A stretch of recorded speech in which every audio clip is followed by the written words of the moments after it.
Welcome to Cybersecurity Business. I'm your host, Kevin Pouche, COO of logix. In our podcast, we interview CISOs, CIOs, and other security leaders to hear their advice about the business of information security. This podcast gives our listeners actionable takeaways to help them increase the effectiveness of their security program and help elevate their careers. Today, I'm joined by Dr. David Reis, the CIO of Hackensack Meridian Health.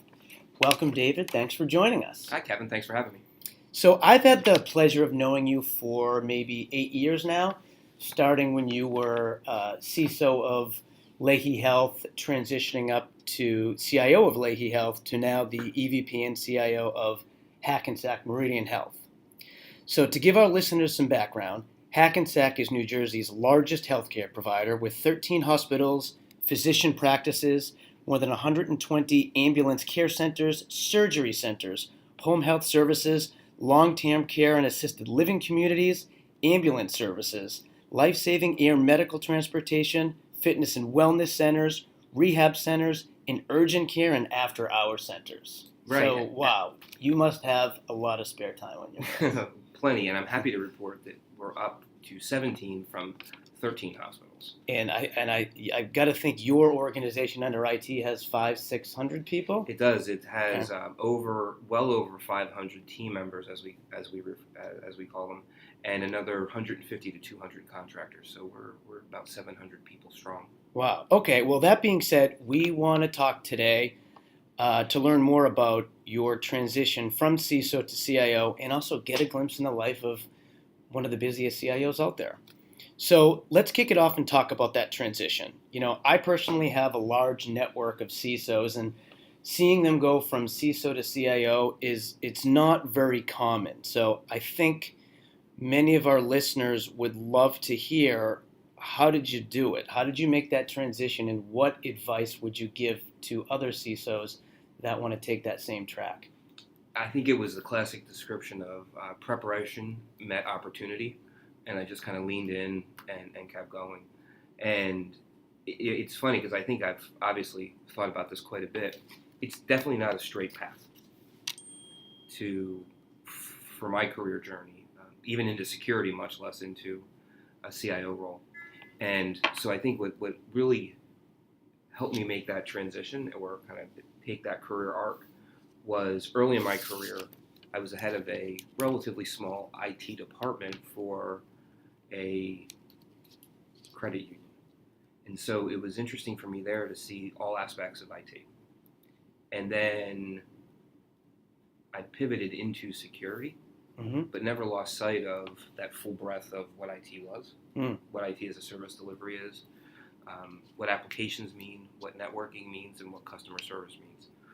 And so even while I was focused on security, I like to think I was looking at security differently than the traditional path, which is security out. I was looking at it more from the end user in.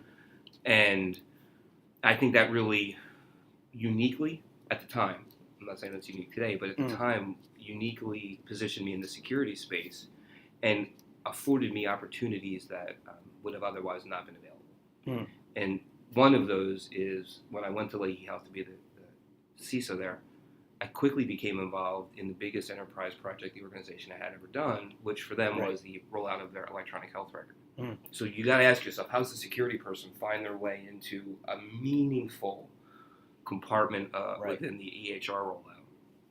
And that's where I say the opportunity and preparation met, and I took advantage of it.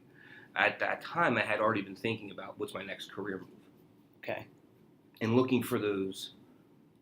And they're brief, right? They are glimmers. They flash, and if you don't grab them, they go away.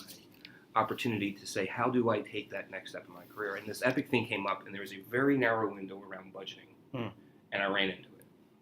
I just ran right into the budgeting. It was something I was pretty good at, had a lot of experience with. And budgeting for the big project then led to oversight of components and just more and more and more responsibility over time around Epic. Fast forward at the end of the electronic health rollout, and all of a sudden I'm the chief information officer of the health system. You're the chief information officer of one, and then it's easy to get the next one, and that's how I wound up at Hackensack Meridian Health. So let's talk about your business acumen, right? Yeah. So you've had an MBA for a while. Yeah. You got your PhD in information systems, and then you took it a step further, right? Went to Kellogg School of Management and got a degree in innovation, Right. right? Right. So, what role does that play? And is that something you would recommend more CISOs take advantage of? It is. I mean, it is. And in fact, the one thing, and my wife actually pointed this out to me today, was all of that true. My undergrad's in organizational dynamics. So it wasn't until my PhD that I actually really kind of focused on an IT degree. Okay. And then quickly went back and kind of looked at the innovation space with Kellogg. So I think we know what we know about technology, so we don't need more education in technology. We need more education in the things outside of technology that are meaningful to the business or to the organization or enterprise that you work for. And so, the org dynamics degree is foundational. In fact, I was just talking to people yesterday about disk profiles and what it used to be Myers-Briggs. And so we focus on that quite a bit, the people aspect. Because I think now technology is really more about, it's a human capital intellectual property race more than it is about this bit or that byte. And so, the business acumen has definitely paid off way more than I ever thought it might. I don't think it's necessarily the MBA. Okay. I think it's kind of everything else. And, as a hiring manager now, I see a lot of MBA applicants. And I don't always know that it has the intended effect. So I would challenge people as they manage through their career to say, what's the thing that differentiates me? And at one point that was an MBA. It's not now. Right.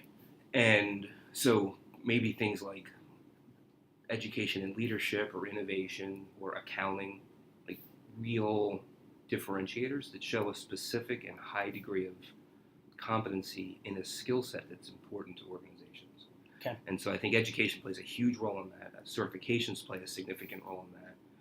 But I would challenge people to think more thoughtfully about not just taking the same path that everyone else does, but really say, how do I differentiate myself from the pack? Okay. So I mentioned before, you've got to be one of the busiest CIOs out there. What does an average day look like for you? I think there is no average day. Okay. But I think that no typical. Right. There's no typical day. Every day it's a unique event. But I take your point. It starts somewhere between 3 a.m. and 5 a.m. Depending on what phase we're in, and it ends somewhere well past 9. And it's funny. It's very rarely, and when I say my day start and end, it's very rarely I'm actually touching a computer at this point. Okay. It's far more phone calls. It's more work with a mobile device just to kind of get text messaging out or something like that. It's very people who work with me will know it's very little email, right? Because you just can't keep up with the flow of email. So that just becomes another source of, it's out there and I have to kind of watch it. But if you're trying to communicate with me through email, that's not going to work. So how do you find a balance with at this stage? It's hard. Very hard. Okay. It's very, very hard, and it is more. And I think this is another thought as the transition from security to CIO. In this role, it's far more important to be the force multiplier. It's not what you can do; it's what you can get dozens and hundreds of other people to do. And I think that's why the days are longer, the conversations are more intense and more focused, because I'm talking with many, many people pushing a number of fronts rather than focused on a limited range of topics. So in this crazy 18-hour day that you put in, how much of that is focused on information security? It's woven in basically every conversation we have. Huh, interesting. And that's what's, I think, also really interesting to hear, from a CIO standpoint, is it's the first thing the board asks about is security. The first thing majority of the executive leaders talk about is access or security. It's one or the other. I need to be able to get to something, or I need to make sure that something I'm getting to is secure. And then all the projects we're running, all the budgeting we're talking about, security is woven across all of them. So it's vital. So So I know you meet with the board regularly. Clearly, you have a cadence. Right. So does that mean you're the one who is briefing the board on these security topics, or do you need to bring one of your security leaders into that? So where we are in the evolution of our maturation, Yeah. I am where we need to be is our chief information security officer is giving that update to the various board committees. Okay. So for as long as I've known you, you've been an innovator. You've been an innovator that likes to take not just technology but people and process to help, right, advance the organization. So talk about some of the things that you're doing here that are innovative, and I know specifically you're doing a lot with Google, and maybe you can even weave in where security plays into that. Sure, that'd be great. Strategy. Yeah, we're at Hackensack Meridian Health. We're actually at an interesting phase. We've become this largest, most integrated health system in New Jersey through the coming together of several very large organizations, and so that means that there's a lot of technology that comes with them, and data centers that come with them, and the cloud's become, a euphemism for a lot of things, but for us, it's quite meaningful, and so. From an innovation standpoint, what we're looking at doing, and by looking I mean actively planning on it, and I think this is relatively rare to go from aspiration to operation, and we're talking about operation here, not our aspiration, is to use Google in particular, and there's a couple of other services as well, to truly reduce not just the footprint of our data centers, but to be able to decommission data centers and turn that space back to the organization for other administrative and clinical use.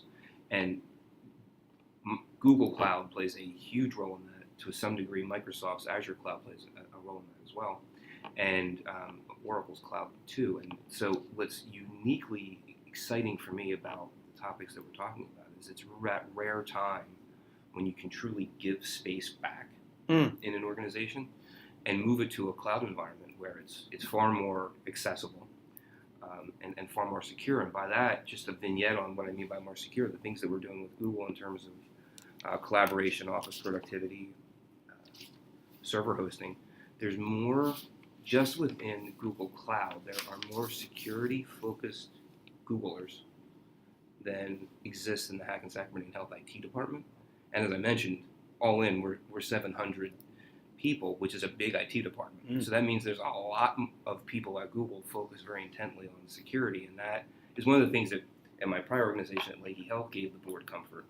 And as we started talking about doing more with Google here at Hackensack Meridian Health, gave the board a lot of comfort. It's not just lip service. There's hundreds and hundreds and hundreds of people at Google that are focused on securing their cloud. Interesting, because I don't think most people think of Google as that company. Right. I think you're right, and I didn't when I first started talking with them. Right.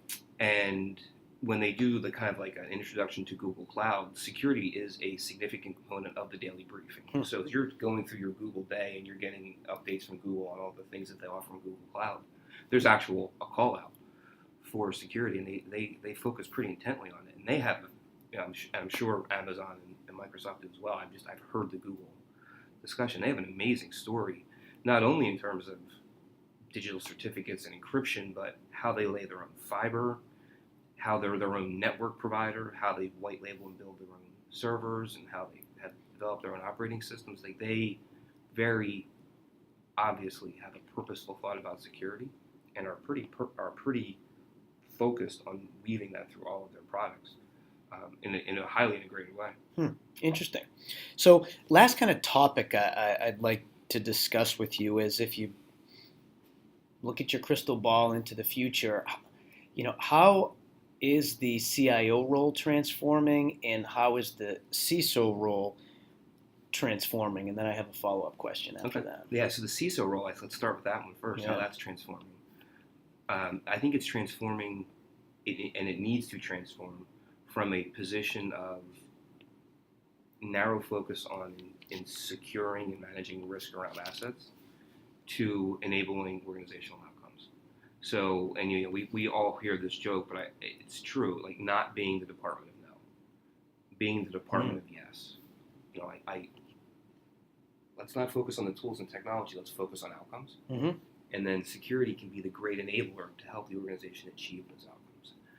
I think that's a pretty significant difference from the way security training is delivered.